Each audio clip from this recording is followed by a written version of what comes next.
న్యాయం చెప్పాలి. వాళ్ళ మీద నేనేం చెప్పలేదు. వాళ్ళిద్దరు నేను ఎవరికి కంప్లైంట్ ఇవ్వలేదు. వాళ్ళు ఎందుకు మేలే వస్తున్నారు? పోలీస్ సంరక్షణలో వాళ్ళు. నా పేరు శ్రీదేవి, నా కూతురి పేరు హరిత. నేను నా కూతుర్ని కర్నూలులో ఉన్నటువంటి సిద్ధార్థకిచ్చి పెళ్లి చేయడం జరిగింది 2020లో.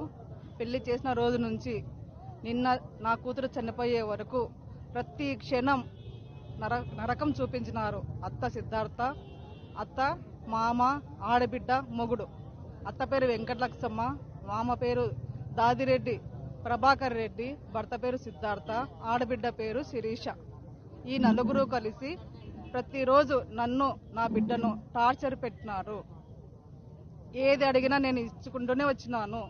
ఇంతవరకు వాళ్ళకి ఇచ్చిన మొత్తం డబ్బులో 1 కోటి రూపాయలకు పైనే అయింటుంది. డబ్బు రూపంలో కానీ, బంగారు రూపంలో కానీ, ఖర్చు రూపంలో కానీ 1 కోటి రూపాయల పైనే నేను ఇవ్వడం జరిగింది.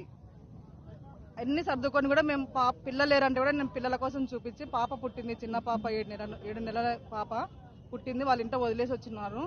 నెల నుంచి ఇంకా ఎక్కువ ఆడపిల్ల పుట్టిందని ఇంకా ఎక్కువ సాకులు చూపుతూ, ఇంకా టార్చర్ పెడుతూ ప్రతిరోజు కొట్టేవాళ్ళు పాపని. నేను శుక్రవారం రోజు ఫోన్ చేశారు నా అల్లుడు, ఇట్లా కింద పడిపోయింది నీ బిడ్డ అని ఫోన్ చేస్తే నేను నమ్మలేదు. నా బిడ్డ కింద పడి ఆత్మహత్య చేసుకునే రకం కాదు. అత్త, మామ, మొగుడు, ఆడబిడ్డ నలుగురు కలిసి నా బిడ్డను కొట్టి 2 కాళ్ళు లాక్కొని పైకి తీసుకెళ్లి మిద్దపై నుంచి దొబ్బి చంపినారు. ఇక్కడికి వచ్చి నాకు న్యాయం చేయమని అడిగితే చంపిన వాళ్ళను పైన కూర్చోబెట్టి మమ్మల్ని రోడ్డు పాలు చేసినారు. ఉదయం నుంచి ఎన్నిసార్లు అడిగినా కూడా ఏం పట్టించుకోవడం లేదు.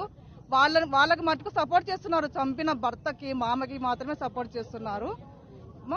అత్తను, ఆడబిడ్డను ఇంటి దగ్గర పోలీస్ సహాయంతో కాపలా పెట్టి వాళ్ళని సేఫ్టీగా ఇంటి దగ్గర పెట్టినారు. బిడ్డను పోగొట్టుకున్న నేను మాత్రం రోడ్డు పాలై నాకెవరు న్యాయం చేయడం లేదు. ఉదయం నుంచి అడుగుతున్నాం కూడా ఏం